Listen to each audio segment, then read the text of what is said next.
Are you the Peter we have at home? Yes, correct. I did spend 5 years in his backyard. So. That's a great value feeder. I'm like slower and worse, but the same thing. Me too, you're perfect. Hell yeah. All right, so quickly, I'll just go over kind of like intros. I am AttA. I am mainly fought out of Florida, Neverwinter. I have recently moved to Crystal Groves in the last 4 years. And I got my Warlord last year, fighting between Neverwinter, Crystal Groves, and Golden Vale.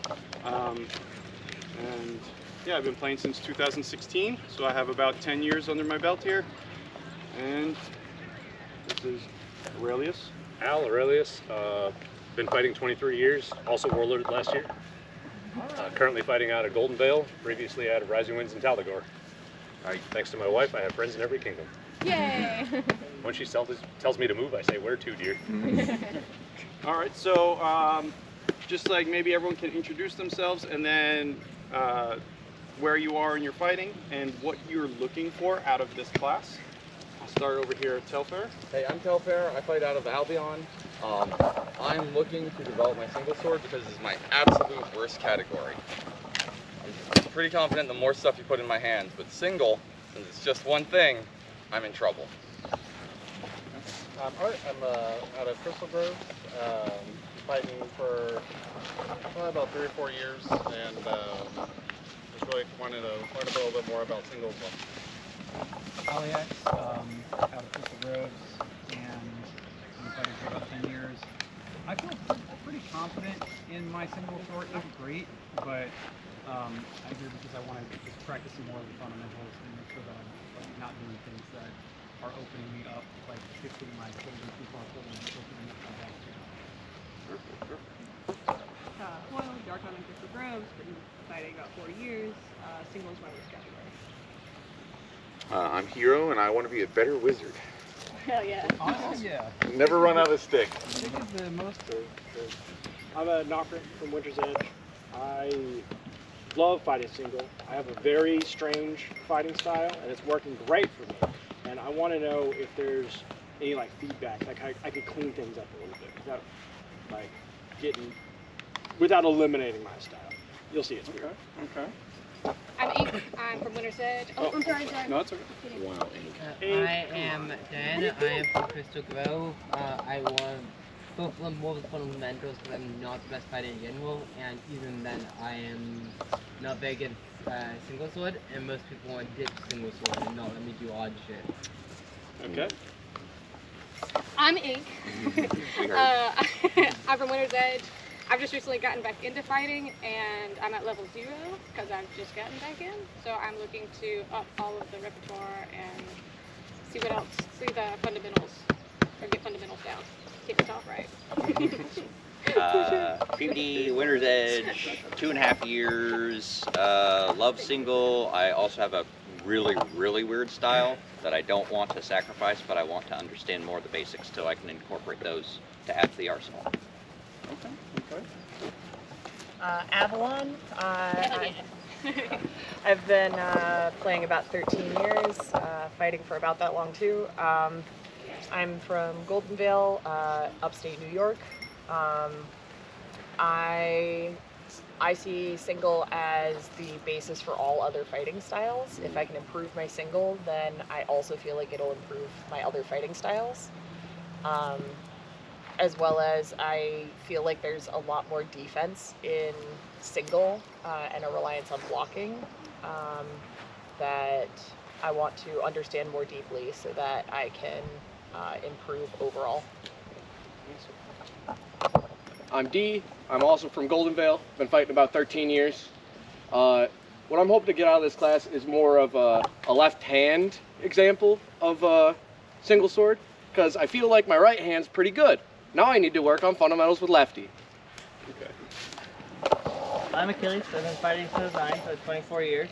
I'm originally from the Utah area. I now live in Detroit from the Arendor realm. And I think that blue is just amazing, and you just need to always improve and go back to the basics and take classic. And Jais, from Wisconsin. Generally looking to improve single, maybe in specific work on some shots to the inner arm and underarm. Okay. Develop some stuff off of that. And then we had someone just walk up. Hi, I'm Mark. Here to work on single. All right. And then Enough said. And the real Peter's here. I'm Peter. I'm here to help. Woo! All right. So, Peter, we have a poll. So during this, I'll have you guys pair up at some point, so you guys will be fighting, and then we'll work on some of the things that we talk about. With that, I just want to make sure that when you guys are fighting, because I don't know everybody's skill level, please be wary of like headshots. If somebody says hold, please hold. We're not trying to hurt each other or anything, so shot calibration. And the single that I'll be teaching will be one-handed single, so I'm not teaching any like two-handed single. That's not something that I am familiar with. So I just wanted to go over that real quick, right? Nobody's trying to gut anybody. We're all here just to learn. And then a lot of this stuff is very repetitive with some of the fundamentals that you guys probably already heard. But I just want to kind of go over some of those things just to make sure.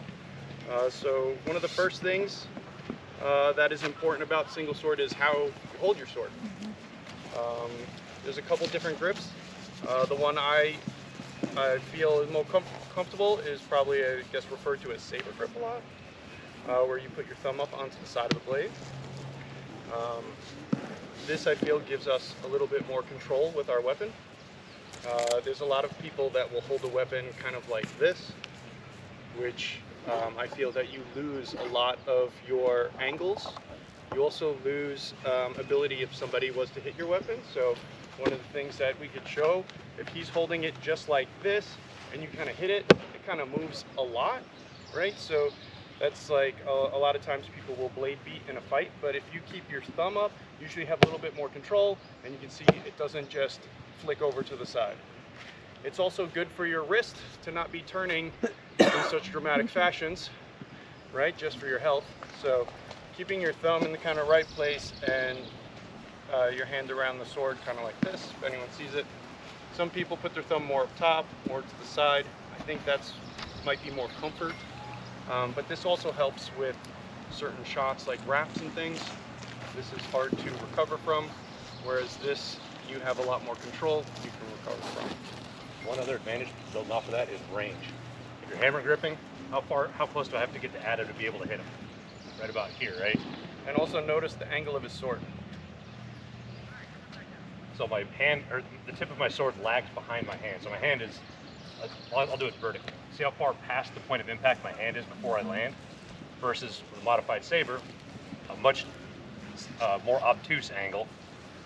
So step solid 3-4 inches back, I get a lot more range. And you can see the angle of the sword becomes more straightened out, whereas this, it does not straighten out. See how much closer my hand is to the point of impact? So he's got a lot less time to respond to what I'm doing. All right, show you that. And then, yeah, so you get resistance, you get more control so people can't just blade beat your sword out of the way. And then because of that type of control, it allows you to have better positioning for counters and blocking and things like that. Does anyone have any questions on that? Or does anyone hold the sword a different way that they prefer for any reason? So we're all good? Okay. So the next thing I want to go over is kind of like stance and positioning. In single sword, right, this would be pretty bad stance because both my shoulders are squared up to my opponent if my opponent's in front of me, right? So this gives your opponent the absolute most target to hit. This is not a preferred stance if you're fighting. I like to say make your opponent fight through your sword. And what I mean by that is my sword is between him and my body, but my body is also at this kind of angle, so he has less to hit. He has to go through my sword to get to my body, but I'm not giving him anything too easy to hit, right? For me to block this side of my body standing like this, my sword has to come all the way over here. That is a lot of movement, and right, it's a lot of like wasted movement, and it's slower. Whereas if I'm standing like this, I really only need to block here. Right, so I have shortened my movement up, and by shortening my movement up, I've quickened my movement up. Does that make sense to everybody? Right. Right. So body angle is important. Right. I'll go on this side if it makes any difference. Right. I kind of want to be where your foot kind of faces towards your opponent. You can have it off at an angle. This is somewhat comfort. If it's like this or like this, I don't think that is going to make a big difference. Everybody's ankles are built a little different. You don't want to fight like this. I feel like you don't have the proper foot. So usually this foot has kind of like an angle towards your opponent. But I didn't notice you have the good stuff. This one back here is going to be where your balance is. Name brand, baby. And you also want to bend your knees while you're fighting. You don't want to be too stiff. It's hard to move like this. Right, that's pretty easy. So you want to have a bend in your knees, angle to your opponent so that you're not giving away anything too easy, and so that your blocks don't have to be too wide. Does anyone have any questions on that? Just about your stance, do you find that having your foot more perpendicular or like more offline, like your toe offline from your opponent helps you? My front foot or my back foot? Your front foot. I find that my front foot, I want slightly angled towards the direction of my opponent. Mm-hmm. If I have it like this, it doesn't feel very comfortable. Plus, when I step forward, my ankle kind of can do that. Yeah. Right, so I don't want to step forward and have my ankle do that. I want that balance of where I can step, and then I can also push back off if I need to. Okay. Right, if I'm like this, I risk my foot, I guess, going like this. It doesn't feel comfortable to me. I'm more asking, like, do you want your toe pointed directly at the opponent in line with the sword, or do you want it a little offset? No, that's too much of an angle now. Okay. And my leg actually does not feel comfortable doing that. I feel like I'm trying too hard to straighten my leg. How is your stance? I like my toes pointed straight at my opponent. Really? Yeah. Everybody's ankles are built a little different. Okay. So some folks, if your natural stance, for me, my feet just hop up and down. My feet land with a slight outwards angle, which is just about perfectly average. If you naturally stand with your feet perfectly straight forward and backward, you might actually be more comfortable with a slight cant to your foot. That's what so it's where's your natural foot position while you're standing comfortably. When you're in your stance, where's your knee pointed? My knee pointed, so I mean my knees are going to follow my toes.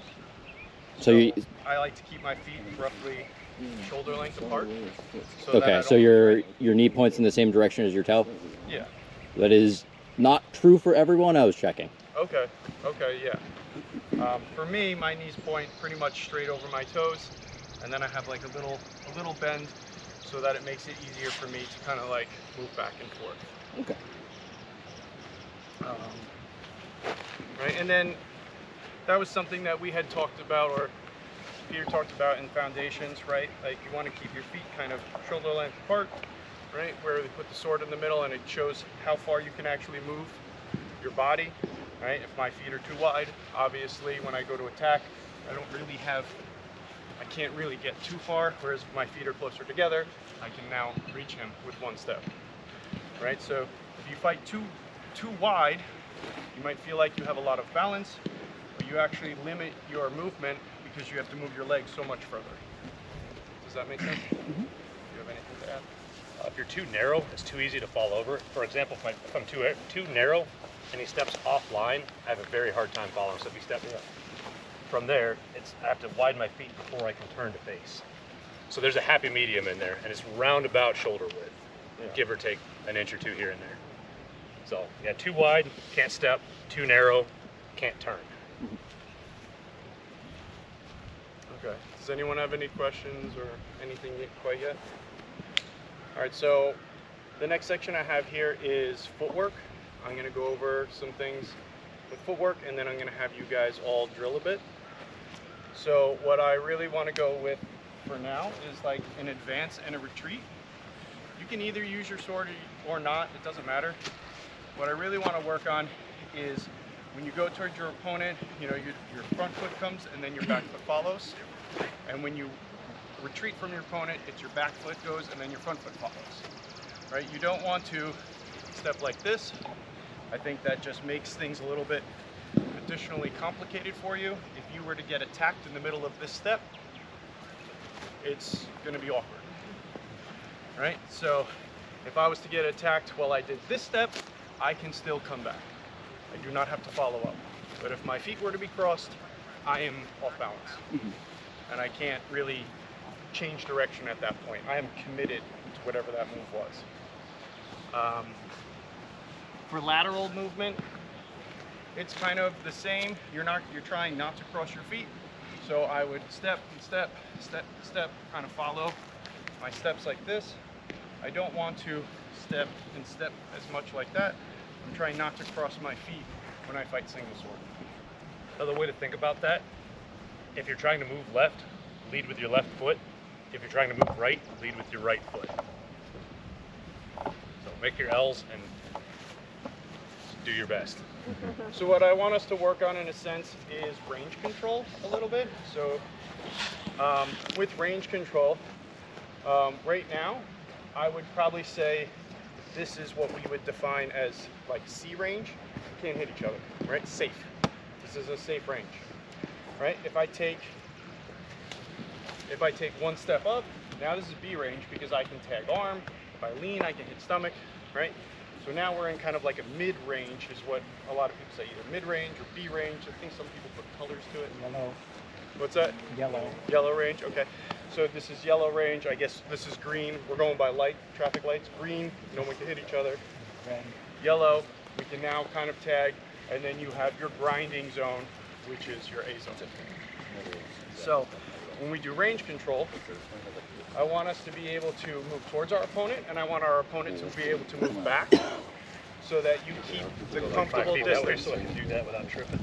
Right? So what we'll practice is I will come towards my opponent, and then my opponent will come towards me, and I will move my feet correctly. Does that make sense? Peter, did you want anything? Okay. So let's grab a sword, everybody. Let's pair up, and then let's just try some advance and retreat. Also dead. Simon. Who wants to be my friend? Come on. I'll be your friend. If you are uncomfortable doing any of this, you are not required. I like friends. You want to be friends? I like friends. Come friends. You're doing great. Yeah, that's a good idea. You are? Can't tell me how much. It's all right. I did. I just need to take these off because last time I was wearing them when I was fighting someone, I got slammed down and it left a pretty nasty bruise on my collarbone. Good call. Right, I think we're just, bicep forward, you step back. I think that's all we're doing right now. Are we trying to perfectly match the same way? I don't want you to cross your feet. Make that just We're not actually throwing, we're just focused on We're essentially playing kind of. All right. You ready? I don't know what that is. Doctor just complicated. It's gonna go. How about the single sword fight? I don't know what you're trying to do. It's for funsies. Okay. We're just, we're probing. Right now we're just very Oh no, I hit the spot. Sorry. Once you learn the estimation, I know.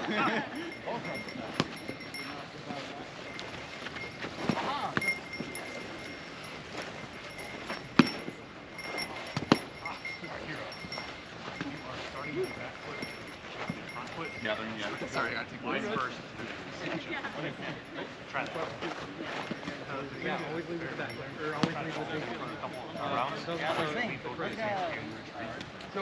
and feel how fast the guys are trying to gather. I understand we'll try. Okay. We're like one or two. So what I was trying to do is, I feel like you were doing too back and forth too much. I feel like varying that was maybe important. Okay. But maybe not. I think that's too many. Sorry. Totally good. You're totally good. I was just like, at some point, I am not expecting to do backwards. Yeah. I just didn't want to get caught in the same. Okay.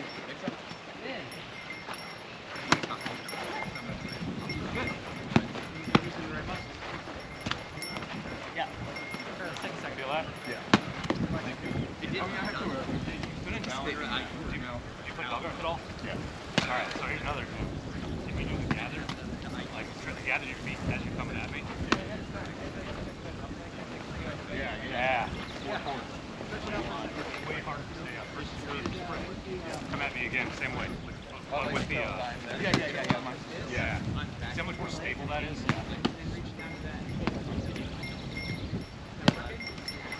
from being knocked over by some regular 200-pound Belga takes a 400-pound monster man to push you.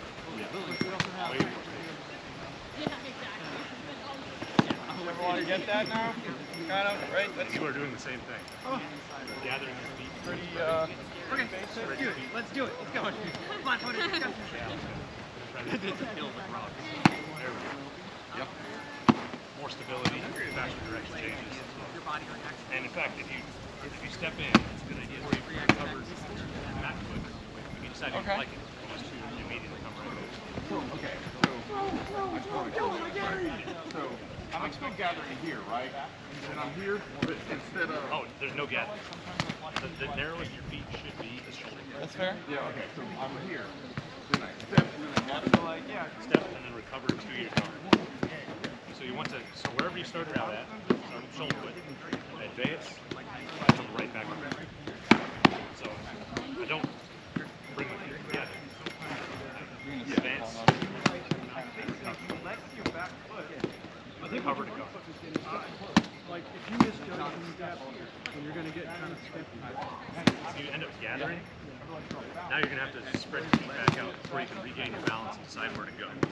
Versus if your weight's still thoroughly between your feet, and you we'll take if you take 2 steps instead of 1, right? So if you step at me once, So we're looking at not even all if the I way. gather my feet, That way I'm going to fight your position. I'm not you forced step to take the twice. next part to step. I know. Yep.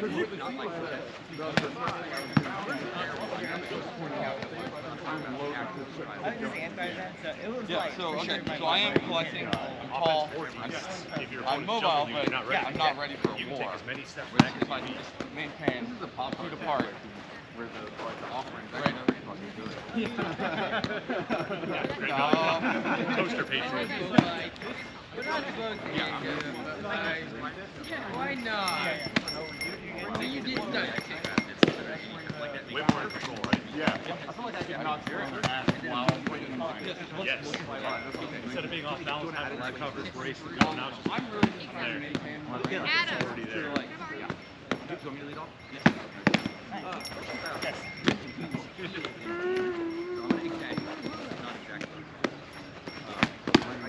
I know, I am ready to watch it. Yes.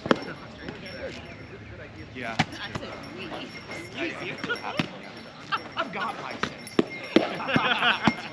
It's like we were getting too much. Listening how much you hang out with Kyle? Yeah, I think I do.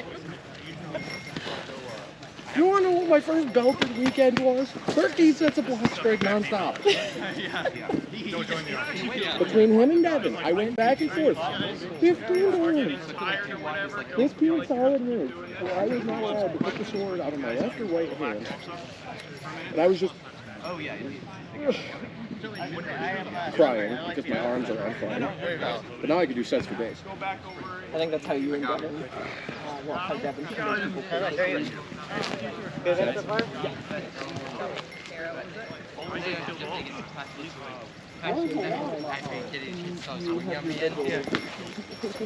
Next steps. Next steps. Literally, we'll take steps and then we'll shoot. What is my secret for? Wait, you want cheese on it? 5 sets. Yeah, thanks for the burger. But it ended up murdering All good feints are real shots. Any condiments are also extra sets. Just so you know. If you want ketchup, too bad you didn't bring it. What? No, stop that. What? It's 100 sets of block straight. Any ketchup. Guys, I brought the ketchup. I'm not a fan. No, you don't. Just block straight. Flowers literally right there. Yeah, I think that's what's killing me. So go to somewhere else and said, I'm fine. When I get back here, I'm like, oh, Look, I'm just going to die, thanks. I didn't want to actually breathe. Really dumb, unauthorized shit, but What was the one with the red hair, the long red hair? Ink, that's it, Ink. Ink has the cool belt favor I made. oh, nice. I made that belt favor you're wearing on your back. Yeah. bread and butter was just weird, like, Okay, well. One of the belt pals. Talking and I about the level of the footwork. I was like, I don't remember winning Well, I'm not trying to on the winning team for Crystal Clash. Like, you weren't there. I am so annoyed about Crystal Class. I would have been able to make it the first day, Sorry. but when I got moved, I had too much homework that weekend. Next time, though. Next time, maybe there won't be 2 feet of snow. I am on the balls of my feet I remember being like, all the time, in a sense, right? Like, and then like I'm 1,000 not years very before, much I was on the heels of my feet when I fight. I'm usually, I want to say like, this is where I feel most of this in my feet, like kind of like right there, right? And that's where I push off, right? I push off with, yeah. 100% correct. I just have to put my heel down because if I land on my toe, it puts way too much force on my knees. And my knees don't have to technically the best, so I but have it to takes roll more through my leg.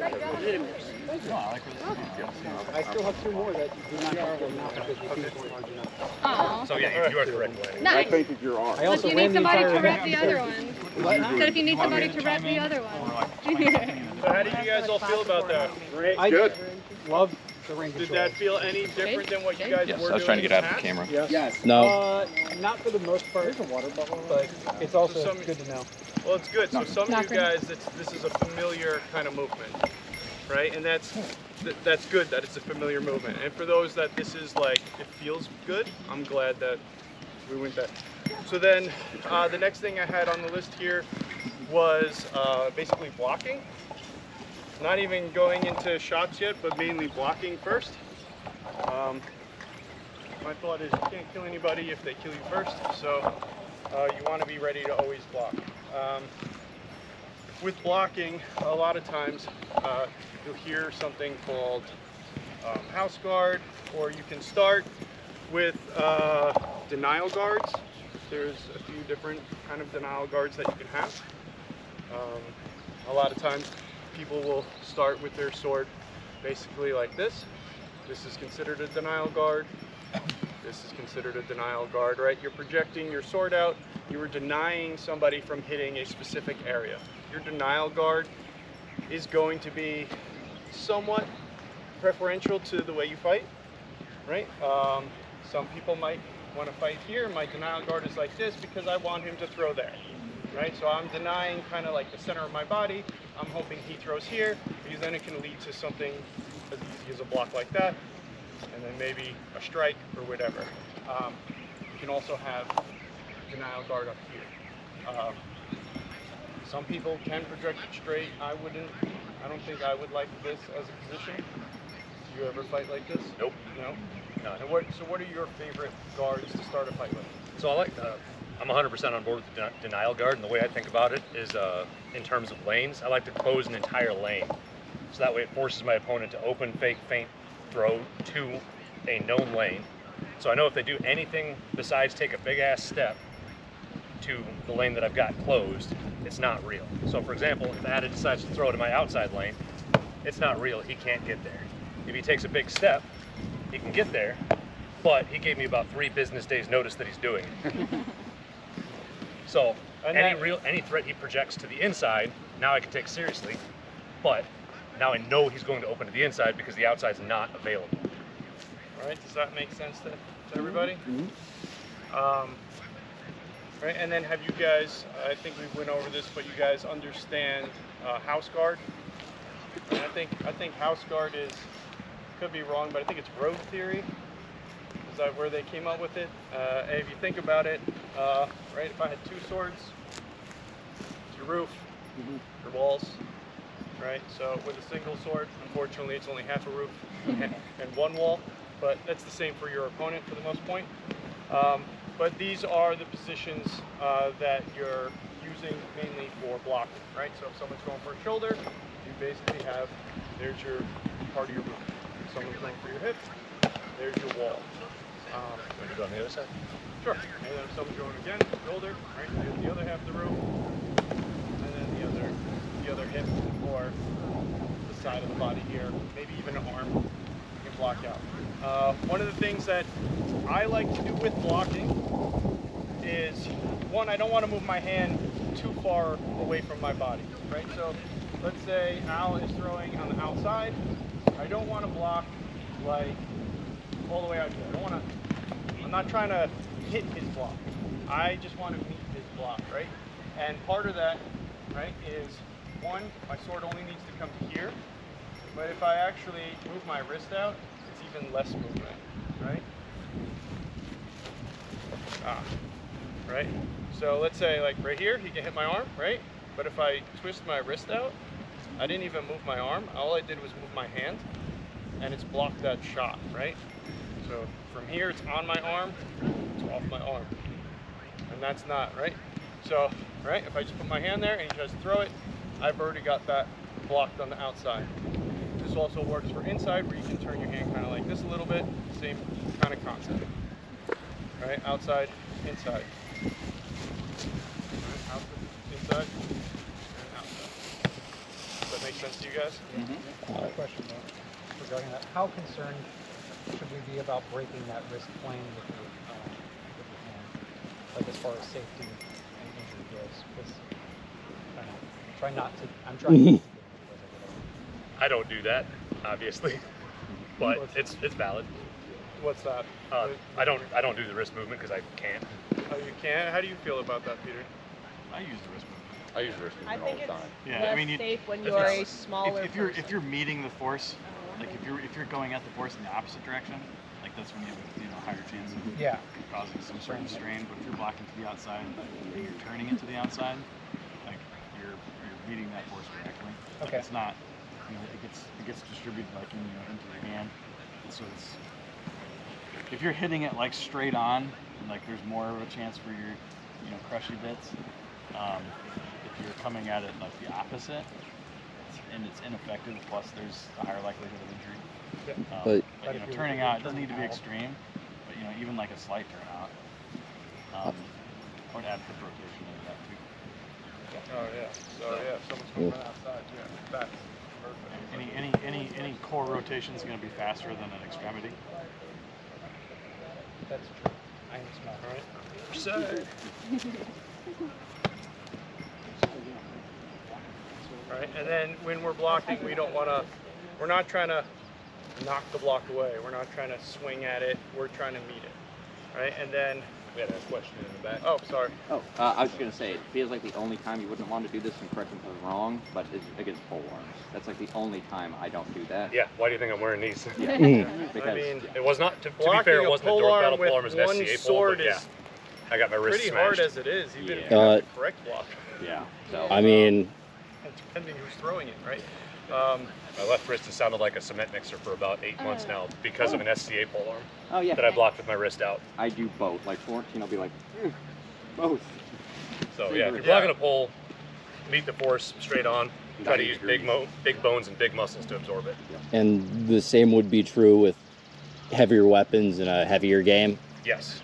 For SCA, yeah, the wrist blocks are, I would go so far as to say just don't do it if you're playing SCA. There's plenty of knights that do, but most of them have funny looking wrists, so. Or really big forearms. I got some pretty beefy forearms and it didn't work for me. But yeah, for amp guard it's fine. So one of the advantages that I feel about turning your wrist, right? So if he throws an outside shot and I turn my wrist, my hand is already in position to snap down. Yeah. Right? Now my hand is here, I turn out like this, I now have to change the position and snap down. Or I have to raise it up and snap down. I mean, I could try to snap down, but I might just get glove. You're actually landing right on my thumb. It's So- a perfect example. Right? But if my hand is turned just slightly, that is the counter, right? So that is one of the big things in single is you have to block with your sword and you have to be able to counter those shots. So in a quick match, if he throws that outside shot and I get this, and I've taken that arm, that's pretty much a win because I just have to tap him anywhere again and he has lost his sword. Right now this is more of a hand matching, right? Because you're not going to get as much of that. But let's say he tries to cross strike me, and I do the same thing. Same reaction. Hand comes out, little bit of the wrist movement, and I just have to snap down. That's all that is. Block, snap. All right? So this is a very, I would consider, popular type of counter in really any fight, but in single sword, you see it more, where it's just block, snap down. You have counter shots that you like. I focus a lot more on feinting. Okay, okay. Or building a series, 2 or 3 shots in, and then go for the kill. So but that's a really good one. I'm gonna actually steal that from you. So some other little counter shots that I like to throw for single sword is basically a hand beat, right? You just hit that hand in a sense. That kind of triggers. Sometimes they're going to throw a reaction. You hit the hand and just come right back, right? So it's a hit the hand. You just circle a little bit under his glove and bring it back into position. And now I can do that if he tries to hit my arm, because that's what I'm baiting in a sense, right? So it's right. That's just it. So it's 3 steps. 1, 2, 3. Does that make sense to everybody? In some kingdoms, there's a permutation of that. Like Rising Winds is a very counter-punchy kingdom. So I found that you can actually shortcut it. You don't even have to hit their hand. All you have to do is dip your tip below their hand, they'll throw. Yeah, that can work too. Good to know. Yeah. And then the last thing I want to go over kind of with blocking is, so we're blocking here right now, right? He was throwing us blocking here. This is basically like your standard block. But if I met his block further out, it would disrupt his rhythm completely. So if you can see that shot coming and I block here, now he's even more open, right? Can you flip around so we can see the interesting side? Right? So if I see he's going to throw this outside shot, or I have this, and I meet the block further out, he's left way more open than if I block here, right? Here he has more of a chance to recover. Here he has very little chance to recover. All of that is open, not just his arm, all of it. Now I can just snap down again, or I can come in maybe, hit chest. So it's always good to advance block if you can. The key point to all of this is really what I'm doing is I'm fighting for the middle of his body, which we call center lane. So when we're fighting single sword, center lane to me is the most important lane to control, right? So if we lined up and we were both in denial guard, right? I might want to just kind of like step a little bit off center, and I feel like now I have just claimed center lane, right? And a lot of times you want to fight for center lane because outside shots can get blocked easier, and inside shots become very easy once you get blocked outside, right? If you're, you showed earlier advanced blocking to meet the outside swing, right? Yep. So I can see how that'd be very advantageous, but I can also see that if you get baited or feinted, and then your guard ends up out here, what do you watch out for to keep yourself from being stranded out here by a feint or a bait? That's a good question. So you're gonna have to read your opponent a little bit first and see what kind of shots they're throwing. If your opponent's throwing a lot of wide shots and they're not doing a lot of feinting, then that's the time to say, I can meet that shot. Context. Right? If you don't know your opponent yet, like it's kind of it's a slightly different class. Like really, if you don't know your opponent and you're in a ring and you have no idea how they're gonna fight, then you have to feel them out first to try to get like an idea of what they're gonna do. And that's by throwing like safer shots. So a safer shot would kind of be like, we were talking about range, right? Back and forth with range. I might want to be like, how is Aurelius going to try to kill me? But I don't want to just get in his range and really find out. I want to find out from out of range where I go, okay, and then, you store that in the bank. So I might come up and I might go, right? So this is a really safe shot to begin with because I've thrown my guard in the way. So it's kind of just like a feeler shot. Like here, what are you gonna do? Right, that's what I'm looking for. I'm not really trying to kill him. If I somehow hit his wrist, great. But if I'm almost expecting him to block, and now I want to see what is he gonna react, but I'm not here. I'm out here. And I'm keeping my guard up also. Right back into denial. Another way to think about this, did he leave guard to throw that shot? No. No, he didn't leave guard. He's still in guard. So he's generating some free information about me and about what I do without leaving guard to do it. Right, so now to be more specific on your question, let's say we go through the scenario, I throw the shot, I get in guard, and now his arm comes wide to throw the shot, then I know, then I can come in, right? So hold on, I throw the shot, now you go wide. Yeah. Right, so you have here, you're still in a good defensive position, and then back down again, right? From an opener, it's a very advanced move to fake or feint somebody as a return from an opener. So if you open, there's a lot lower likelihood that somebody will come back on you with a trick. It'll be more likely to. A really advanced fighter, sure, like if you throw outside, if you do that with either one of these two, you throw your inside chop like that, there's a high likelihood that they'll know what you're after, they'll pump to what you want, and they'll go someplace new. So again, as they're talking about like gauging what reaction you're going to get, the key will be to maintain distance, but also just keep your eyes open and don't be sold into what you're doing until you're doing it. Right? But most likely, in an average part, you're going to get a direct return as a return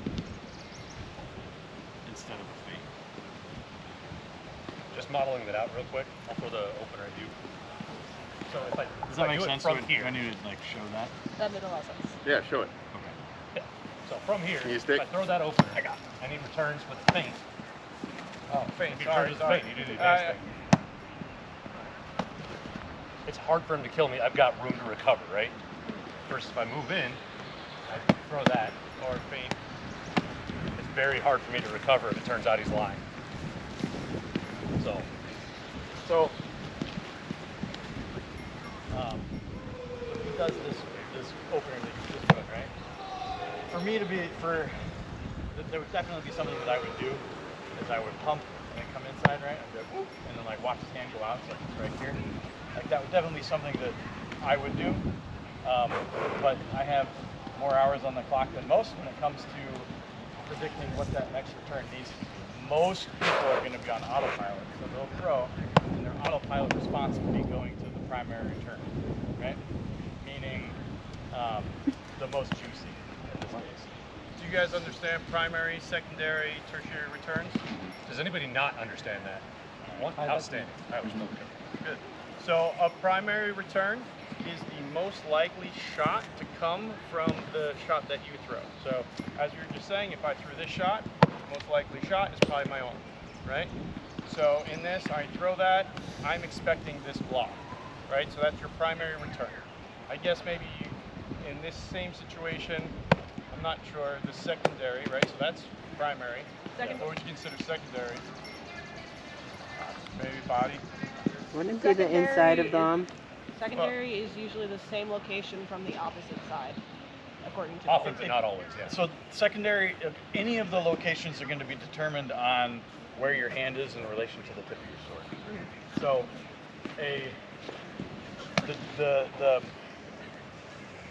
the juicier you make something, the more likely something will come in, right? But then on top of it, the primary return is also dependent upon the highest likelihood of surviving the shot that's thrown. Okay, so in this case, if the way he's throwing that opener like this, where the primary return is down arm, right? Primary return, his hand is still in the way of my weapon, right? So he's high likelihood of survival. This is the juiciest of the targets. Now, the secondary return is kind of ambiguous because I've blocked off the majority of other options, aside from coming under, maybe reaching back deeper, maybe reaching back across, right? For both of those instances, he has to circumvent my guard, making it less likely to survive. If I change my hand and I throw it more like this, right? So the primary return will be to come down arm, right? Hand still in the way. And then in this case, because in this case, the secondary return would be to either come high, right? You could come inside arm, right? less likelihood to survive. This would be like a tertiary. Well, if I blocked here, it's going to be hard unless I'm doing up top. You could come up top like that. But even so, look how far his hand is out of that. That becomes the third choice. Okay? Less likely. And it leaves me really open. Right. Because I brought my arm way out here. My sword's not blocking my body anymore. Right. But what he specifically, the picture that he's painting you is the nature of this, because of the position of his hand in relation to the tip of his sword, the secondary and tertiary options are dangerous enough that most fighters will not throw there. They would rather throw to the primary or not throw at all. Right? Yeah. Okay. That makes sense. So, again, another example, just to kind of break it down a little more. Throwing inside, right? Primary return is going to be coming down on arm, right? Sword's still in the way. Right? Now, what's the secondary from this point? Yeah, back by here. And then the third option, my tip being where it is, the third option would be you can come under or you can come under the arm, right? But either one of those is his hands moving more out of the way. That's a slower return for me. And Because I have to avoid his ear. Right. You got to circumvent my stuff. The more you have to go around, the further down the food chain it gets. Makes sense. Okay. And it's very nebulous, and also always in flux. So I have it listed here that we'll drill some blocking positions and maybe getting some counters in. You guys all good for that? Heck yeah. Different partners than the last time. To the sun.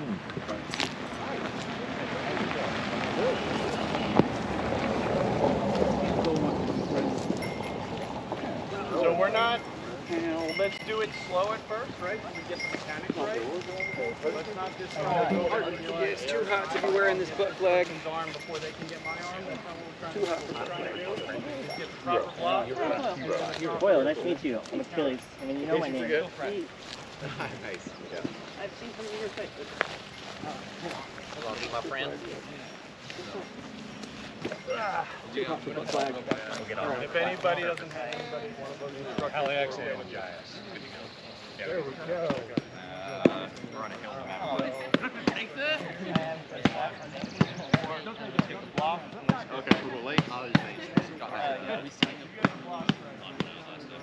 What did you guys? I thought you guys would tell us what to do after we got here. All right, well, we'll go ahead and do that. So what we're looking at is finding a safe opener and then blocking the return. The momentum of the shot, I'm going to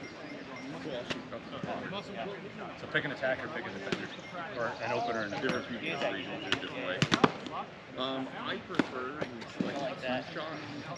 Try to think about once you've thrown that return. Try to block those two, and then I think I Zero would card is still in the play. I think I would fake on it. Once you do that, like you did, oh my gosh. use both That's the high hands. school, college level stuff that Aaron was talking about. I just don't like that. Feels so exposed.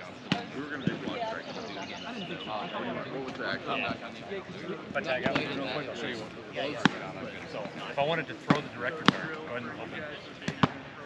I might throw a return right here, right? Because see how, or do you feel like there's enough for you to maybe try something? What's your primary return? So primary is probably the inside of the arm. Is my equipment in the way? It's pretty much in the way. Is there enough that you might actually try it? Yeah, so you might actually go for it. So, and for me, it's a relatively small block, pretty easy to get to. So it's enough that my opponent might actually play with it. So they throw, I return, maybe they play with it, and maybe they put themselves pretty far out of position, right? So I gave them something juicy enough that they bit, but not so juicy that they got it. Well, I will now, but his arm was not here. The feint is like, Yeah, I was like, oh. somebody does that to me, I'm feint trying to beat. I want the inside of it. But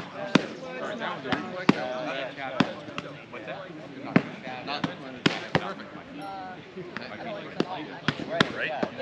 Doesn't feel good, does it? Yeah, I don't But This foot. try it out with you again. I love it. Like what? The whole thing I was thinking. No one's That's where his Give arm him was. just enough seasoning on that steak right here. To make them think that you hit it before it makes them when you turned, you left yourself a little bit exposed. So I was like, oh, I might go reach that first. If you throw that shot, I return here, and there's absolutely nothing. Are you going to keep at it, or are you going to leave? I might. Yeah, I'm probably just going to leave. I don't feel anything that's like a secured shot. I might try Yeah, to it does not feel good. And also, that's the only thing I'm seeing right there. But I Most probably people in that situation, especially if you've already thrown a couple shots, they're not thinking that hard. They're thinking, nah. No, there's no good shot. There's no good follow-up. Yeah, so my last class fixed baits. What I'm doing is I'm seasoning the steak. I'm leaving just a little bit of a bait so my opponent stays in and throws a shot that may be ill-advised. So. Sorry, You wanted it, right? Yeah. It was juicy. It was a steak. It was there. Well seasoned. And my block is pretty simple. I think if I came this way, I might as well, like, the problem is doing it this way, because of the angle we blocked, I don't want to hit your head. I'm like trying to, like, extra. Thank you for that. But, yeah, this is the angle, like, I don't want to, like, I'd rather. Better with the board. Yeah, I'm not.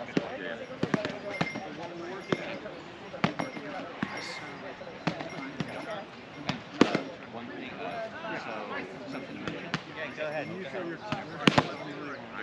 So you're both a little more advanced than what you're really going for. What this drill is really intended for is getting used to blocking.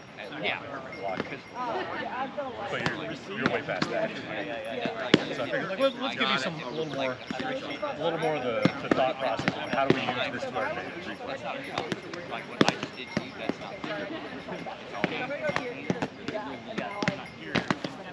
Yeah. So the thought process is, how do I season the steak just a little bit? I don't leave enough the whole time. Everyone came from your class has bragged that you're how to Because, like, I wouldn't throw that. Thank you. I wouldn't throw that shot because, like, we're out here.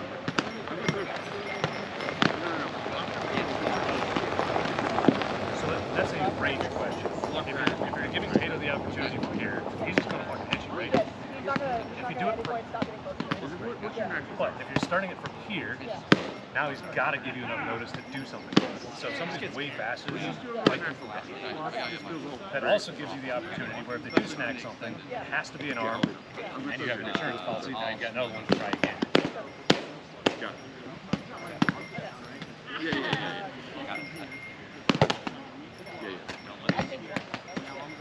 Sorry, that was right. Gonna go through the hip. Perfect. I'm gonna move to another group. You guys are fun because you're like.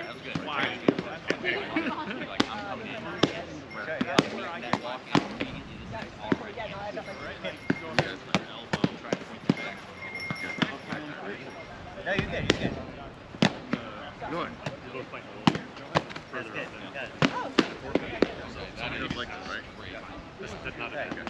Okay. So what I'm gonna do is I'm gonna give you another step. I'm surprised I blocked that. I went like this and I was way down. I was like, no, I missed. Sorry. So for example, you're opening on me with the opener we were talking about, right? Good. You throw us. Your arm slice. Okay. So the traditional response is Nice. I think this is yeah, okay, great. You're blocking. Came down. I actually caught it. I'll throw on you. Just like that's what it was. You caught it here. So for example, so that you go and return. Right. I just return here. No, you were. You held this out. Well, that real quick. That's what happened. Yeah, oh sorry. I was nothing here. That's exactly, yeah. Once you moved, I realized I couldn't reach it anymore, so I just stopped. And that was my instinct. No, you didn't catch that block. You got to catch it. Alright, so how are you guys coming along? Does this make sense? When you throw, I want to return to a place. Okay, so what are you saying? Just enough. So like, when I do it, The right nose a little down, down. and then up. So as soon So as how are you blocking it outside? For the outside shot? Yeah. As soon as you throw it outside, how do you block it? Right? And then how do you go down? Yeah. So it's the elbow comes up as you throw the shot. Right? I don't have a good angle. I could try that. I don't feel. It doesn't feel good with the shot though. Except for when he throws. Yeah, there's possible Ooh, that was cool.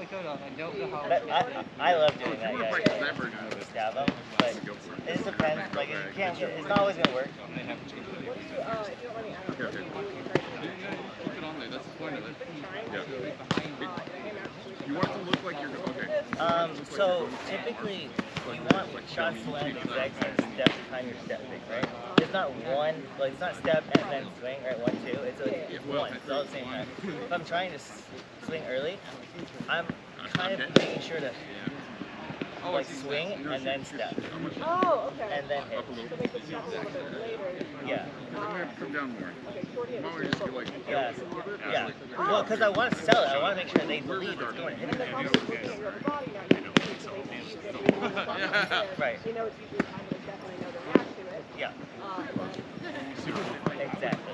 I went black. I was like, oh, yeah. Yeah, okay, cool. Thank you. I'm in a partial warlord, so I'm not It's good. and I actually not super inspired. That's it. It's so good. Yeah, you ready? Good. I'm dead.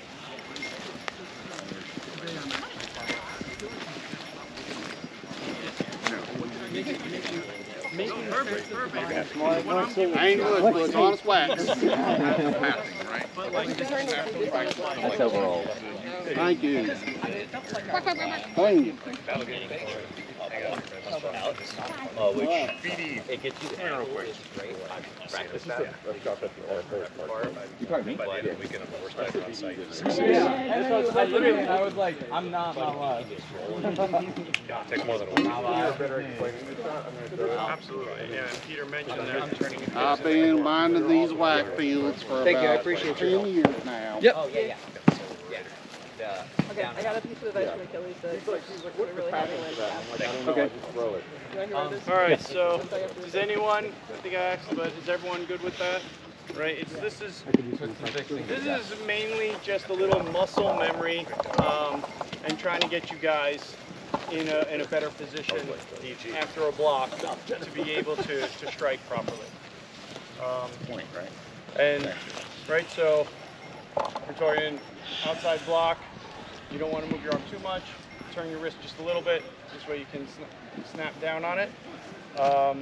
But as Peter mentioned, right, a little bit of in the hips too actually helps that. So I hope that was working. So the next thing I have is basically when you're single sword, it's literally, this is the only weapon I have, right? This is the only thing that anyone's going to be afraid of. I have nothing else to use. So I have to either feint or do something to try to get somebody to move their weapon out of the way, or basically trick them, right? You're trying to fool your opponent in a sense to get their position into a bad position while you are in a good position. Everyone know what a feint is? How do you define it? So I define a feint as you are selling a shot that you don't actually throw, right? So I might fake to your shoulder, right? My shot doesn't go all the way to your shoulder. So a feint is trying to get your opponent to move their gear, right? I feint and then I attack in a different area. It sounds pretty simple, but a feint has to look real, right? So if every time I throw a shoulder shot, I throw it like this, but then when I feint it like this, no one's going to believe it, right? So your feints have to look like your shots. Yeah. The most important part of a feint is that the threat of it must be real. For example, so AttA lines up to fight. If I feint towards the outside lane, it's closed, right? There is no threat. If he does nothing, I can't land. He doesn't even have to move, and I can't get there. There is no threat. Anything I do to the outside lane does nothing, right? Complete waste of motion. The inside lane is a threat, right? So if I start a shot towards the inside, if AttA doesn't react, I can just hit him. So if he doesn't move, it just lands, right? So if I'm trying to feint and my opponent doesn't react, I should be able to finish the shot and get something for it. So if your opponents aren't reacting to your feints, try finishing it to make sure that it's a real threat. And if it isn't landing, then we had a whole class on this. Jais recorded it, I think. So yep. Watch that, and it'd take me like an hour to rehash that class. So we're gonna not do that here. But make sure the threat is real. That's the critical part of the feint. The thing that makes the feint the strongest, right, is if you kill somebody with that shot, let's say you kill somebody with a shoulder shot a lot, then when you feint it, it is much scarier for them. They are trying to defend against it because they know it's something that you killed with. Context. You guys know what baiting is. So just to go over real quick, so camera and Ted, a bait is where I make something look juicy because I want you to attack it. I am trying again to be deceptive. I'm trying to make you think that I don't know that that's open. So I go to fight Al and I keep my chicken wing out. You know, this is a little exaggerated, but if I do something like that, right, he's gonna see it, right? But if I want to like feint it, I might have it out just to do that, or bait it, I would do that. Same thing, you see it a lot with sword boarders. They drop their board and they show their shoulder. This is the same kind of concept. Baiting might be a little bit more difficult single sword because most of the time you're like this, but it is something to think about when you're throwing certain shots and going against the opponent. The most effective baits are when you can disguise it as a mistake. For example, if you're just standing in bait guard, it's pretty obvious that it's a bait, right? Where do you think I want AttA to throw right now? Your forearm. Probably the top of my forearm or my shoulder. Pretty obvious. You can tell just by looking. Without even starting the fight, we know this is where I want AttA to throw. Versus if we're in here, we're playing around, blah, blah, blah, blah, blah, and then I snap my sword to here, move as part of the fight, in the dynamics of that fight, I move into bait guard. It looks like a mistake, right? Because I'm only here for a split second. If AttA sees that, keys in on it, might bite. Looks juicy, not juicy enough to get me killed, probably, but it looks like a juicy little mistake that I made. Or, like we were talking about with a couple of the groups, if AttA throws an opener at me, I block it. Now, with my response, I might throw it a primary response and leave just enough open that it's juicy and AttA might go for it. And the important thing here is this is the third shot of the exchange. If I leave a little bit of an opening on my initial shot, so if AttA's leaving the top open right there, that's probably a pretty good bait. But I know it's a bait. He knows it's a bait. Everybody knows it's a bait because it's the first thing we did. Our brains are not full. We're not cluttered yet. We're still able to think. So I'm going to take the bait, but I'm going to do it safely. And now that we're 2 shots in, now the bait looks a little juicier. I don't have to leave nearly as much exposed to get him to swing for it, right? Because he's going to see a little mistake and maybe bite. So intentionally make small mistakes that you know you can cover as part of the exchange, preferably further into the exchange. My usual rule of thumb is initial opening, start with feints and fakes. Fakes being actually land the shot that you intend to block. Feints being what we just talked about, and then baits are 2+ shots in. But that's not a hard and fast rule, that's just how I like to do it. Do you have anything to it? As single sword fights become more complicated with better fighters, all of these motions become a lot more subtle. So like a bait requires a lot less. So you have to feel out your opponent as to how much you need to show, how much movement you need to make. Fighting these two, this motion is all that it takes for him to move his sword in. Versus, a newer fighter, I might make that motion and they'll not respond at all, right? And the further into the fight, as Al's pointed out, the more autopilot people are on, and so the less of a bait you need to give. But then also, as skill increases, the baits become more subtle as well. So like this motion here would get Al to throw. Yeah. Versus a different fighter, this motion here, they would just watch my sword move, right?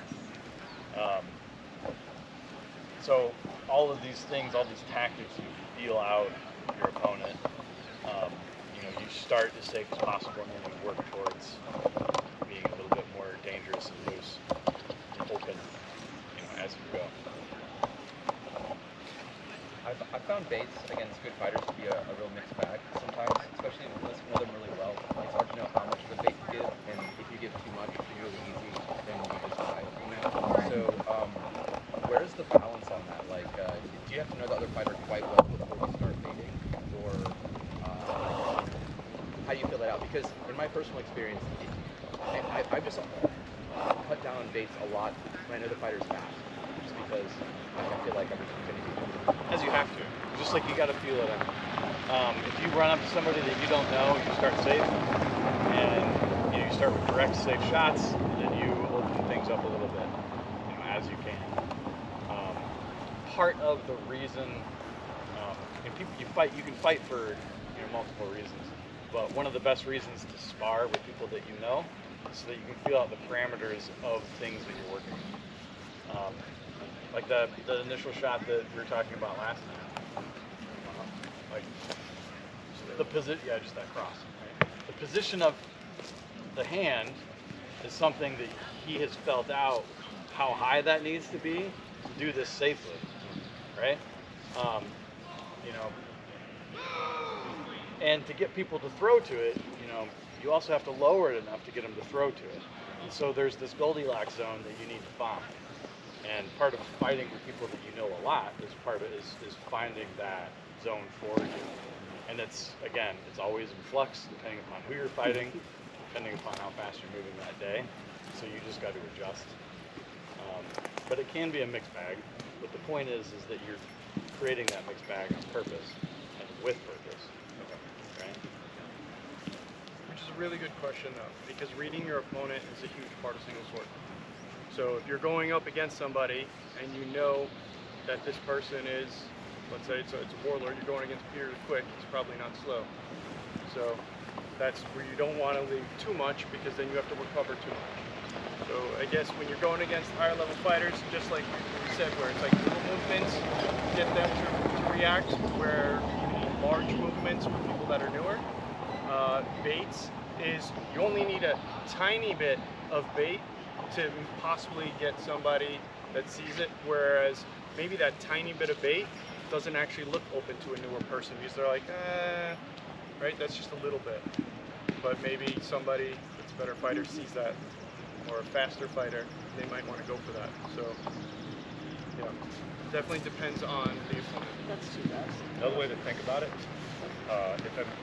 if it's in a sparring setting, I'll leave whatever bait I want, and I don't mind losing to find out what do you do about it. I'm perfectly willing to put myself in a losing position just to see how I die. In a tournament setting, if I'm actually trying to win and I don't know the other fighter at all, I'll start out, like we said, building context with zero baits whatsoever until I have a feel for their speed, their reading ability, all of that stuff. I'll start out with nothing but feints and fakes and zero baits whatsoever. I'll keep myself perfectly closed until I get a feel for how quick they are. So, find that Goldilocks zone by starting with zero and then gradually open up slowly as you gain contact with that fighter. People that you fight on a really regular basis, they're the best people to try those things on, because they're going to be the fastest to respond to the things that you do the most. Okay? Any more questions or anything? All right. So I have us set up to try to drill some of that now, for you guys to try to throw some feints, maybe baits, and see how that works out. You guys all good with that? Give them an example of what you want. Party? Yeah, let's party. All right. Show me the way. Demo one real quick. Awesome. Yeah. All right, got right. Cal. New old friend. New old friend. This is an example. Listen up. Do you have a partner yet? I'm on her now. Everyone. Right, so I see that he has his guard like this, right? Outside is probably closed off to me. So, right, so if I want to feint, where should I feint? Right, inside, right? Inside is much better. So So if your opponent has their guard here, what we're looking for is possibly like here, and then come across to the other side, right? Now we all know that we're doing this. I don't expect every shot to land because we're all working on this, but this is just, you could also feint other ways. You can go here, and then maybe hit them in the leg, right? But what we're trying to do is we're trying to feint to get them to move their guard, right? We want to see how that works, right? And remember, your feint has to be able to hit them. So if I throw this feint, this is not really scary. I have to be able to actually hit him with my shot. So it has to look like it's coming in. You can also look at this as when one person is feinting, the other person is feinting. Just to do this. Yeah, not that anymore. Really, it's baiting the inside there, right? Yeah? So the feint comes to the bait. Okay? That helps you kind of do two things at once. But bring purpose to your guard. Okay, make sure.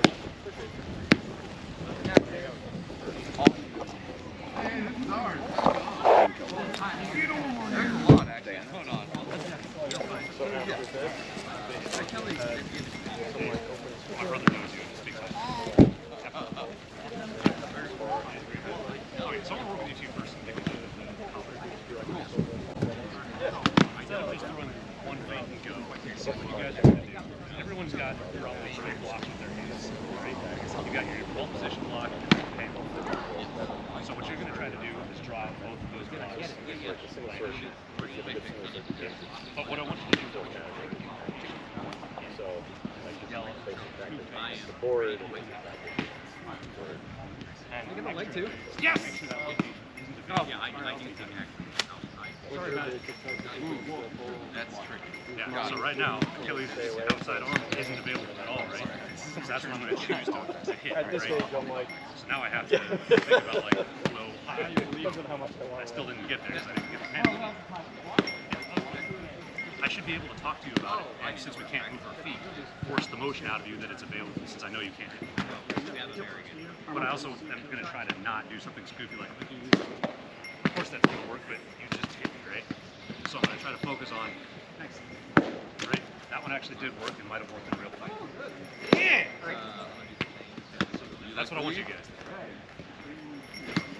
You want to describe it and then redo it? Okay.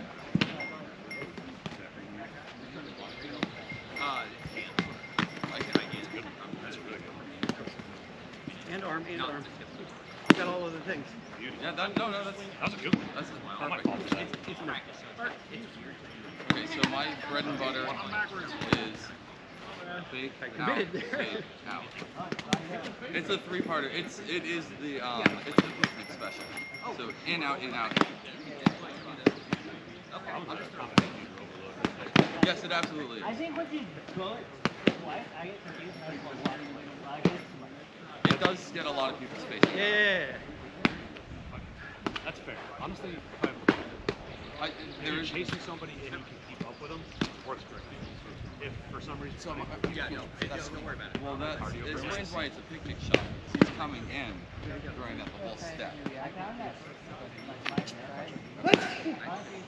Okay. So my turn, right? They're not real. That's why it's a chase shot. Oh, I didn't. So I'll explain why that would work on this one. So, okay. So, let's throw yours a couple times. I really like the two fake because almost any fighter out there will stay in. Yeah. I think it's, yeah, that. Okay. So once you're beyond that, that starts getting to be more edgy. Where either you're chasing somebody, you're chasing you, or you're back to the corner. This is more general case where like let's do anybody who's sparring me will give me two shots. I'm gonna in, out, in, arm. That's not good. Nope, because your hand stays there. I just hit him in the outside. Yep. Let's see if it actually lands though, if I were to.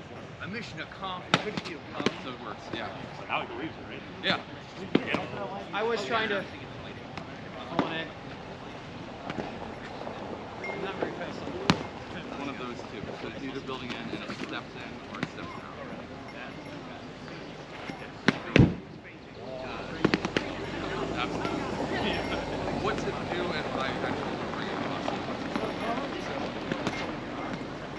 shot. That's actually pretty sick. My solution to that one is on the first shot, is bringing it in, stepping back to deny body range. Footwork solves that. Okay. Yeah. I like it. It's a really, really good shot. I like that position. So let's see here. Yeah. So I'm rolling with it. Can you do that? Yeah, I'm tasting it.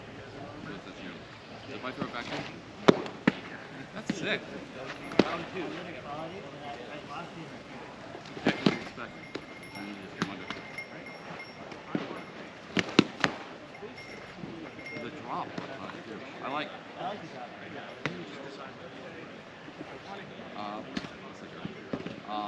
The other thing I throw pretty often is we start kind of here. Hesitation is defeat. Start out and I throw it. That's my classic. Or it can just turn into a straight blade beat if they stay there. Because I'm like, oh, everything went wrong. Time to leave. Then you can leave, right? Yes. By swing, yeah, I got it. Yeah, that's what I thought. I was like, I got it. I think I landed the step.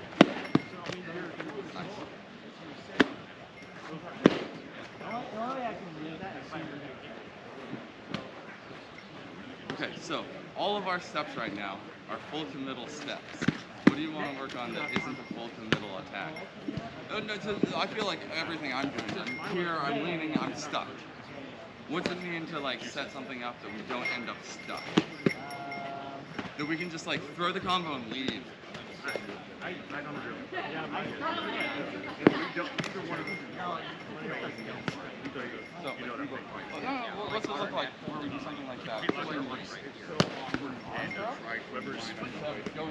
Going into two feints and then a real on the arm and the goal is to if you're stepping here, my body's up. And if not, like we're max range, maybe I get a hand trigger, maybe instead I don't. of one of the two feints, if you take your opponent prove to yourself that it's real. They're not buying it. If they are buying it, then the third shot should be two faces, then throw a shot. So, or no. Oh, okay. If they ever don't respond, just have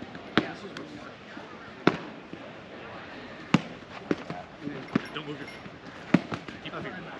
Okay, so we're not trying to move. They're not trying to move. Right now we're just assuming that you're maintaining range. Okay. Work on the thing. I really do like that circle too. Yeah, it works so good. Yeah, if these commit, it's real scary to just layer into me. Yeah, it looks. We're like, I'm leaving. Yeah. Yeah, since we can't move our feet, go ahead and tell your feet are here. And that way they can look to give you feedback. What are they not buying? What are they not believing? What's not letting you get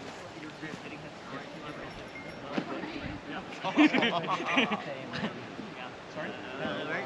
Yeah. Let's work backwards. So it's like I hit his weapon. So he has to generally trying to get him to drop. And then I step. I'm not going to it does expose my arm. I mean my back and such. I can see why you like that. My blades is like all across it. When I get close like this, I just put it straight across the corner. Yeah. I get beat up. Oh, okay. No, I think it's a great soft grip. Not for me. Here. Like, everything blocks that. Yeah.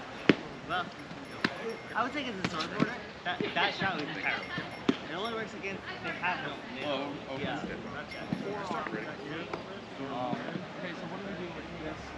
So framework for this. You can just make it. Work back. Where do I need?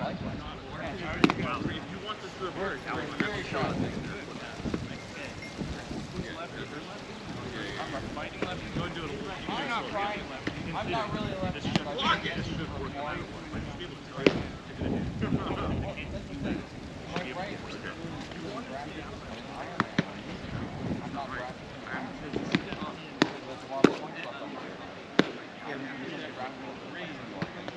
Other than left arm,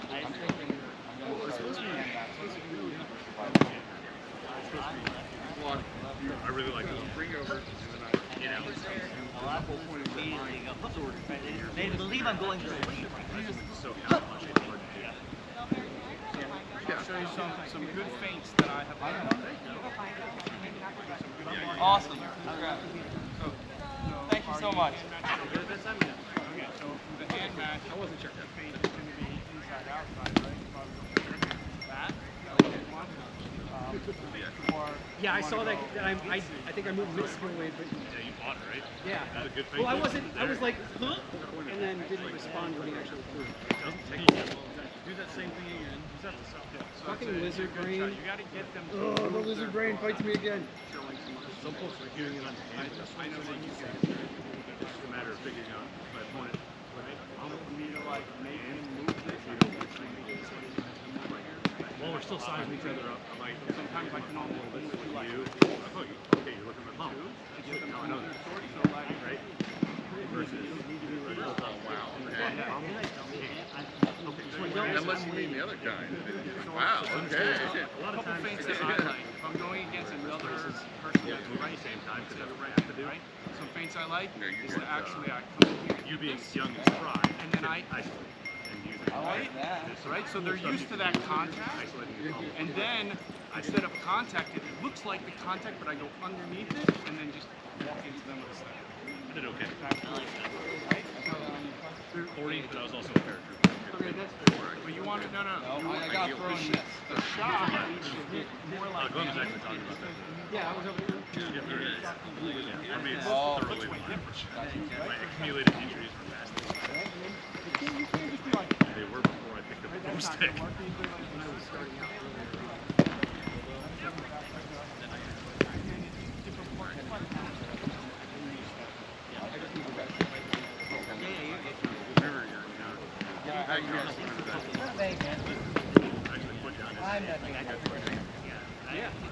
Tell me how you guys are trying to attack this situation, right? I feel bad. Even when you did that and you happened, I was waiting for like I thought I guess I'm okay to be. And you guys have your swords both straight up. there it is. So, from you, what is open? So like what I was too busy trying swinging and stabbing. I don't know what I was doing. He has to, right? I think actually your guard just keeps being right. I know. Still trying to shoot for this. You're in that dynamic moment. That's what I would do. I 100%. It's such a good shot. That's just going to take a little time. There's actually there's the end card, so like be crazy. There's the head for Or he's going to try another thing. Yeah. Well, I mean, since you're already swinging first here, I have to respect it. Otherwise, then my arm is gone. So what that looks like, I was just showing them. I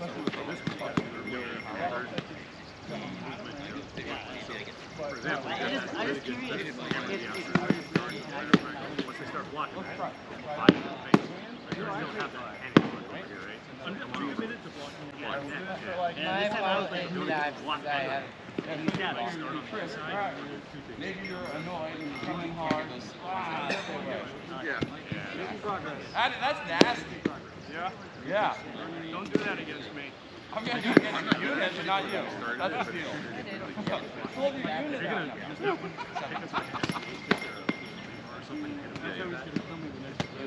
No, I'm going to tell you I'm going to do it. I'll do something else. Anytime I'm in the lab working on any shot or thing I'm trying to get to, I always investigate to see if does it hurt when I do it. The answer is yes, then it's going to eventually do it. I think it's going to be he stepped, so I stepped, and then I had more action time in the case on making it. So at least it's easier to have my hand. I'm still shooting for this.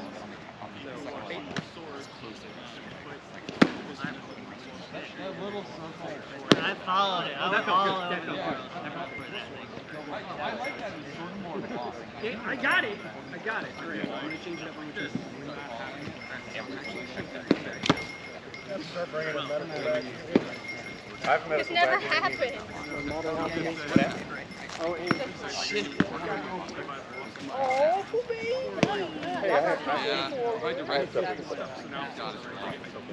Leave her alone. Leave her not alone. Oh, so it's a pass. Not yet. I won't accept anything less than a squire belt now. All of it. Okay. Not me. Almost that position, yeah. Oh shit. Still live. Yeah. Wildly misinterpreted how you get this thing. Yeah. You got that red now. You're the one who gets to now I get to randomly like Ah, it's mine. Here's a cupcake. I'm like bleeding out from the tip. Again. Oh, yeah, okay. Hey, you. Hey, we got time. If you want. So I've been trying to think about it, and I want you to watch it. No.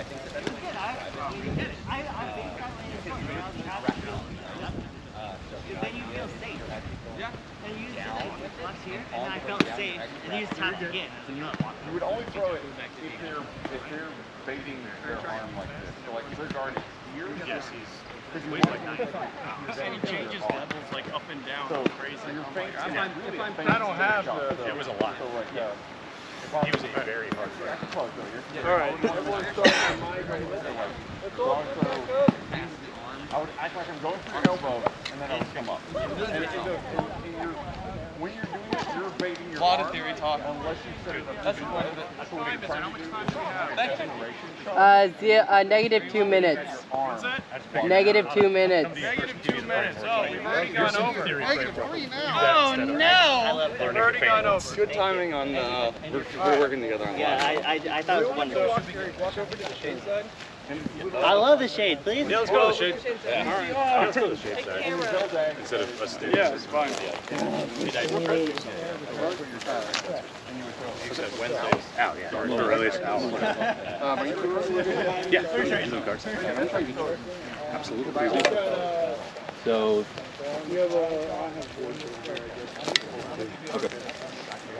How you doing, Dan? Tired. That's valid. I failed at blocking basically all of the feints. You don't have the arm speed yet. I know. we're going over the shade? Amazing. Yeah, let's come over here in the shade and we just block the road for you. My favorite fight. Class technically finished about 4 minutes ago, so if anyone needs to leave, wants to leave, or whatever, you guys are welcome to do whatever you want. We're just going to go over a few, like, couple other things that we're just going to explain, and then class will be done. Thank you, AttA. Thank you. Thank you, AttA. Thank you. Thank you, Adam. Thanks, Peter. Thanks, Al. We have like one more thing to kind of go over. I'm gonna get water. I've been thirsty for a while. Class is officially over, so Class technically stay is if you want, officially don't over. if you don't.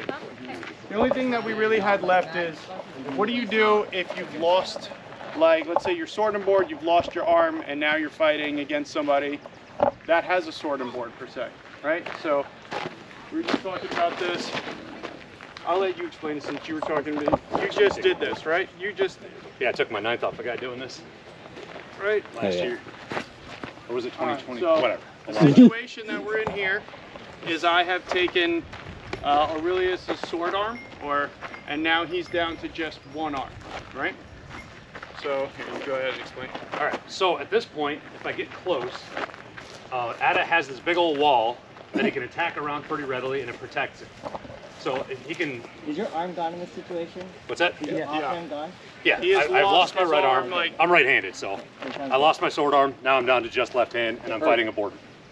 Okay, so from here, my goal is going to be to keep the fight at a range where his shield is doing very little for him, and I'm trying to convince him to reach out from behind it so I've got access to his arm. My preferred method is using baits to the outside, because if I can convince AttA to throw 10 or 15 shots to the outside, if he gets really frustrated, he's going to start reaching further and further and give me access to that sword arm. Or, alternatively, if he starts to try to do like level changes, now I've got access to his body while he's got good contact with my hand. And then he also has my shoulder. If he gets me where I start doing this, right? Even this shoulder becomes available if he gets me leaning in like real far, because I'm like trying to go deeper and deeper, right? So he's frustrating me in the fight as a sword and boarder because I'm like, well, this is the easy shot, and he's not giving me range. He's making me chase him a little bit, and then I finally, right, he wants me, right? The mistake is to just commit. I'm going for it. My secondary target is his forward leg. If I can convince him to quit throwing, if he's a more cautious fighter and he's not just machine gunning me with shots, if he's being really cautious, I might tie up his sword a little bit. Once I've got his sword behind his sheath, I might. Whatever, but yeah, I didn't know you were trying to block. Yeah, your likelihood is not great at this point, but increasing your likelihood. If I can convince his sword to block instead of throw, sneak a leg in, leave. Now I have all the initiative, I have all the mobility. I can decide to fight or not decide to fight at any given point, right? So it's a lot easier for me to keep the fight at the range I want it to be. And best of all, if he dives at me, which don't do that on Which is gravel. not happening on this gravel. But yeah, if he dives, all I have to do is leave and then hit him someplace and then ask if he's okay. Because now that I've won, he's my friend again. Peter, did you have anything you want to add into that? That's like a whole class. So You basically have, there's two things that can happen. Either the boardman can attack you, you can wait for the boardman to attack you, or you can initiate on the boardman, right?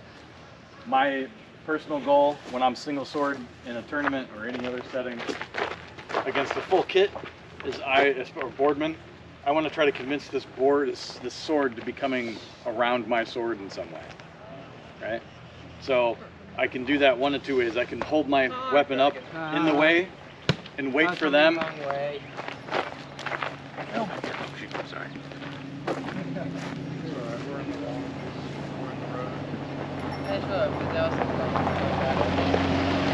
Alright, game on. I can hold my weapon up in the way so that they want to throw and try to go around my sword, right? And wait for something advantageous. Right? Maybe something deep to the outside, deep to the inside, right? So I can keep my weapon in the way. Deep to the outside, keep my weapon in the way. Or I want to initiate something which will convince the return to get them to go around my weapon, right? So in my opener, a lot of people fall victim where they think they need to win this fight with speed. Success of that is the percentage is very low, especially against competent fighters. It's a very low percentage that I will be able to stand here and be like, and get Aurelius in the hip or the side shoulder or something, or as an example. But say I threaten this hand and convince them to throw an automatic return, right? You get them to try and come around your guard in some way so that my weapon can remain between me and them.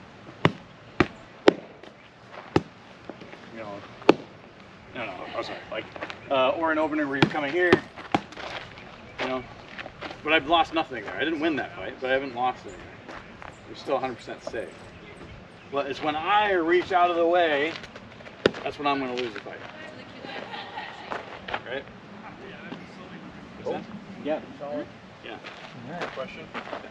So I find that when I'm in that situation where I'm the single arm person, right, I'm fighting a boardman, I feel like what they're trying to do often is get in middle distance where they can bring their board into play. So obviously staying long distance is the best, right? But once you're in that middle distance position where they kind of open up their angles, at that point, what are you thinking? Like, I mean, obviously returning to long distance would be the best, but let's say you can't do that, right? Yeah, sure. What do you do then? If we're stuck in this place where we can hit each other's arms, you mean? Yeah. Is that what you mean? Where we can hit each other's arms easily. What I'm going to do is I'm just going to put my weapon in the way. I'll throw to their hands. Okay.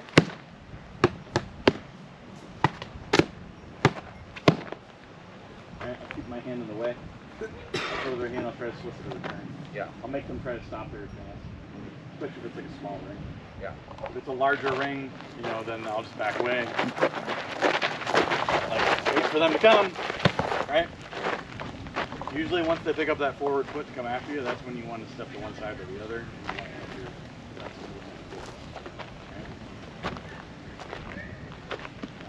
you know a little bit more of fighting a shieldman that's liked on the ground? Does that make sense? Because I feel Sure. like a lot of times with single sword when I'm now fighting low, I'm losing range because of it. Just beat not to try and get you to go on your knees. Get out there. Oh, fuck. Okay. I have knee pads. Oh, I'm old. I have kneecap guards. A lot of the premises remain the same. Sure. You want to keep your weapon in between you and them. The last thing you want to do is try to reach around them in some way.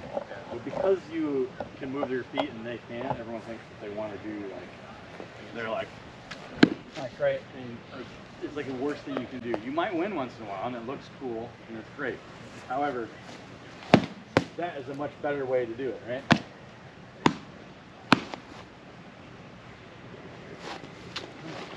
Come around, right?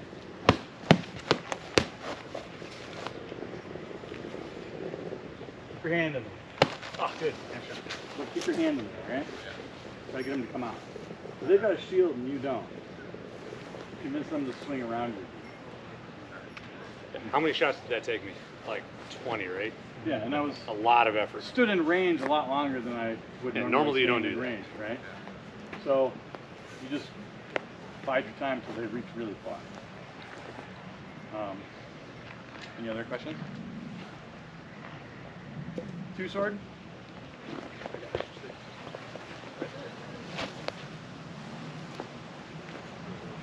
Yeah, go for it. I feel that this is very similar in the sense that you still need to keep range, just because they have double the weapons. So for me, when I'm in this situation, the first thing I'm thinking is I need to even this up, right? I can't stand toe to toe with him because I don't have enough to block with, right? So I'm looking for, again, somehow maybe I throw out, I get him to reach out, right? I want that, right? I want something so that I can even this fight up and then we can get back to square one. Because if I decide to go toe to toe with two swords when I have one sword, I just don't have enough to block them, right? So it's just not, so again, the same thing. You're gonna try to keep them, right? You already got them, right? But keep them at range. Try to get someone to either overextend, something like that, so that you get a good response, right? So maybe if you notice the person only throws with their right hand and they only block with their left, well then try to get them to throw with their right hand so you can take it, and now you have an easier fight. What would you add to that? Yeah, try to fight the forward hand. Whatever hand is closer to you, and so you can stay as far away as you can possibly stay. Ignore their body, ignore their backhand as far as targeting zones. Try to tease out the forward hand, whichever hand it is. In this case, it's his left. You know, right? Like get him to come out. Try to reach around your gear. Maintain safety.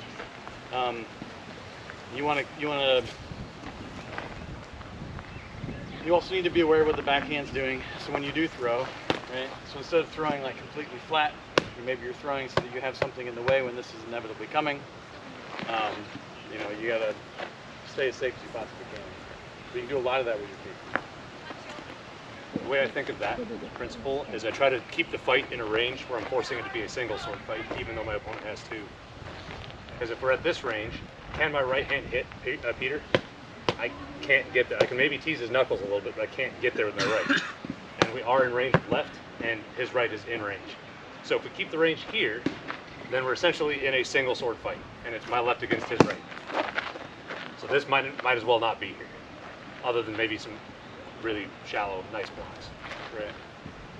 Versus I want the fight to be about here, because now I can threaten body with both hands, and he's only got one to block me with. These are like very basic concepts. Yeah. This is a complicated fight. But everyone encounters these fights at least once a tournament. So the more you practice it, the better you'll get. If you can get to the point where you are extraordinarily dangerous with your single sword, even if you've lost a piece of gear, you will remain in any given fight. Right? It's like the best thing you can do for yourself is practice it. Go to practice, like, oh, there's a two-sworder. I'm like, all right, let's spar. And they'll go set their sword down and be like, no, you keep it. I don't mind losing a whole bunch, but it's good practice for me. I train myself to do what I need to do in these situations. Right? Yeah. Any other questions? Well, there is, right, class is pretty much wrapped up. There's feedback, I think, that they have on the Discord.